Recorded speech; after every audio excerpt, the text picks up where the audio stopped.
Hello friends, welcome back to my channel. আজ আমার নতুন একটা ব্লগে তোমাদেরকে স্বাগত। এখন থেকে আমি একটা ব্লগ শুরু করছি। এখন কটা বাজে বলো তো? 10:45। দেখো আমি রেডি হয়ে গেছি। আমি যাচ্ছি অঞ্চলে। অঞ্চলে যাব কারণ আজকে স্বাস্থ্যসাথী কার্ডের নাকি রিনিউয়াল করতে হবে, সেই জন্য যাবো। অনেক লাইন হয়ে গেছে। এখন আমি যাব, কিছু খাওয়া দাওয়া করছি, খেয়ে যাব। সারাদিন সাথে থাকো, দেখো কী করি। দেখো, চা খাবো, ধরো ব্যাক ক্যামেরায় দেখাচ্ছে। এই দেখো চা খাবার এখানে রেখে পাপা পুরি রাখছে আমার জন্য। এটা খেয়ে যাবো। অঞ্চলে নাকি খুব ভিড়, আসতে অনেক দেরি হবে। এসে তারপরে কি খাওয়া দাওয়া হচ্ছে দেখাবো।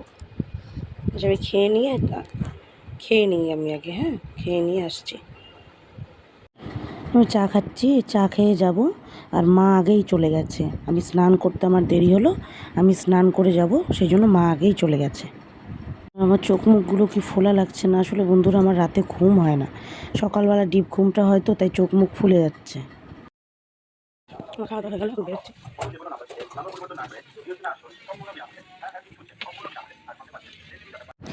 টোটোতে উঠে পড়লাম বন্ধুরা। বাড়ির সামনেই টোটো পেয়ে গেলাম। ভেবেছিলাম হেঁটে যাব, কিন্তু রাস্তায় বেরিয়ে দেখছি এত রোদ, মানে রোদে দাঁড়াতে পারছি না। এই রোদে যদি যাই আমি নির্ঘাত মাথা ঘুরে পড়ে যাব। আর শুনলাম অঞ্চলে নাকি খুব ভিড়, বিশাল ভিড় হয়েছে। আর অঞ্চল যাওয়ার পথে না গুলমোহর পড়ে। তোমরা দেখতে পাবে ভিডিওতে, গুলমোহর দেখা যাবে। গুলমোহরের সামনটা, এর আগের দিন ভিডিওতে তোমাদের পেছনটা দেখিয়েছিলাম, এটা সামনটা। মাঠ দিয়ে আসলে খুব তাড়াতাড়ি হয়, রাস্তা দিয়ে ঘুরে আসলে একটু দূরে। অঞ্চলে চলে আসলাম বন্ধুরা। দেখো, এসেই তো আমার মাথা খারাপ হয়ে গেছে। এত ভিড়, ভিড় দেখে আমি মাকে খুঁজেই পাচ্ছিলাম না। তারপরে মা হাত দেখালো, মার ওখানে গেলাম। আমি লাইনে দাঁড়ালাম, মাকে বললাম তুমি গিয়ে একটু বসো চাওয়াতে।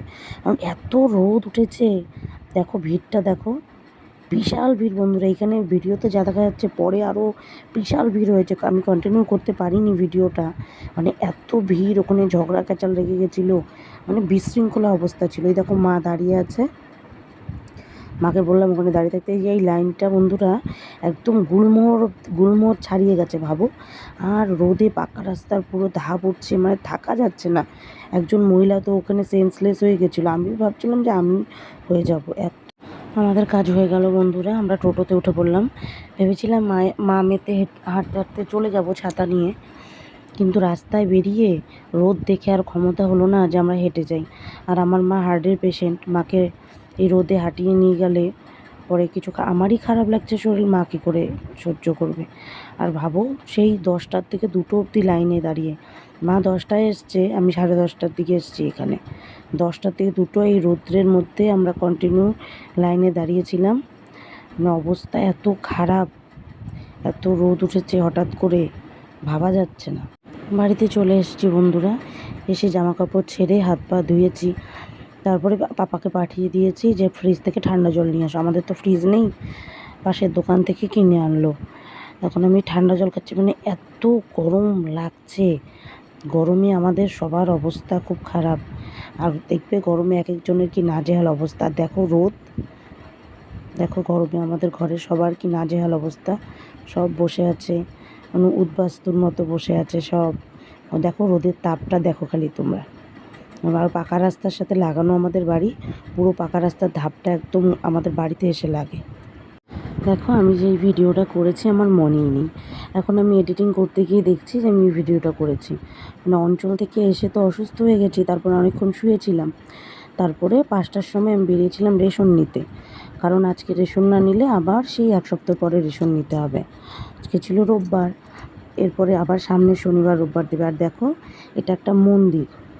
এই মন্দিরটার জন্যই তো ভিডিও করছিলাম আমি, ভয়েস টয়েস কিছু দিইনি, এমনি ভিডিও করছিলাম, তাই এখন আমি ভয়েস ওভার দিয়ে দিচ্ছি। দেখো, এটা মন্দিরটা না খুব সুন্দর। এটা আমাদের রেশন যাওয়ার পথেই পড়ে। দেখো মন্দিরটা খুব সুন্দর, আমি তোমাদেরকে দেখাচ্ছি। দাঁড়াও, ভেতরে ঢুকবো এখনই। ভেতরে ঢুকে তোমাদের দেখাচ্ছি। দেখো মন্দিরটা কত সুন্দর না, আর কত বড়। হোয়াইট কালারটা এত সুন্দর লাগছে না মন্দিরটা। এখানে দুর্গা পূজা হয় বন্ধুরা। আর এটা একটা প্রাইমারি স্কুল এই মন্দিরের সাথে লাগানো। এই জায়গাটাকে রবীন্দ্রনগর বলে। হ্যাঁ, এত সুন্দর দেখো। হ্যালো বন্ধুরা, তখন আর আসতে পারিনি দুপুরের পরে, তখন 10:30টায় গিয়ে 2টোর সময় এসেছি। তোমরা তো দেখলে বাইরে কি রোদ, আর আমি রোদ একদম সহ্য করতে পারি না। আমার মাইগ্রেনের প্রবলেম আছে, তো মাইগ্রেনের ব্যথা হয় খুব। বাড়িতে এসে অসুস্থ হয়ে গেছি, মানে মা আমি দুজনেই। তারপরে একটু মাথায় জল টল দিয়ে একটু শুয়েছিলাম, খাওয়া দাওয়া হয়েছে। আর ফোন ধরতে ইচ্ছে করছিল না, মাথায় এত যন্ত্রণা করছিল। বিকালে চান টান করেছি, এখন একটু এক জায়গায় যাচ্ছি, একজনের বাড়িতে যাচ্ছি, মিতনির বাড়িতে যাচ্ছি। মিতনি তোমরা বুঝবে কি না আমি জানি না, মানে আমাদের মধ্যে না বিয়ের সময় মিত্র ধরে, তো মিত্রর বউকে মিতনি বলে। কে কে বোঝো একটু বলো তো আমাকে। তার বাড়িতে যাচ্ছি এখন, আমি আর দিদি, মা আর পাপা বাড়িতে যাবে। ওই দেখো শুয়ে আছে। প্রচণ্ড গরম বন্ধুরা, আসলে আমাদের এই ঘরটা না খুব গরম। ওই পাশের ঘরটা একটু গরম কম, তো এই ঘরটায় খুব গরম আমাদের। ঠিক আছে, থাকো, যাই দেখা। এখন চলে এসেছি মিতনিদের বাড়িতে।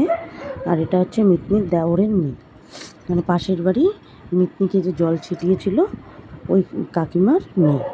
জল ছিটানো মা, তোমরা বুঝবে কি না আমি জানি না, মানে আমাদের বিয়ের সময় না এরকম জল ছিটানো মা বাবা বানায়, তারপরে মিত্র ধরতে হয়। এটা আমাদের মধ্যে হয়, আসলে আমরা রাজবংশী তো।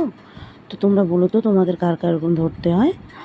তো আমি একে না কটকটি বলে খেপাচ্ছিলাম। ও কি কিউট না দেখতে, ও খুব কিউট দেখতে, আমার ওকে খুব ভালো লাগে, খুব কিউট দেখতে ও। ও আমাকে মুখ ভেঙাচ্ছিল, কেন আমি ওকে বলছি।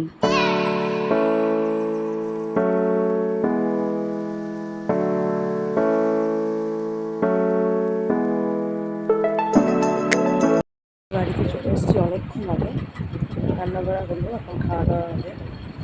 ভিডিও করার মোবাইলে চার্জ ছিল। তো আজকের ভিডিওটা আমি এখানে শেষ করছি।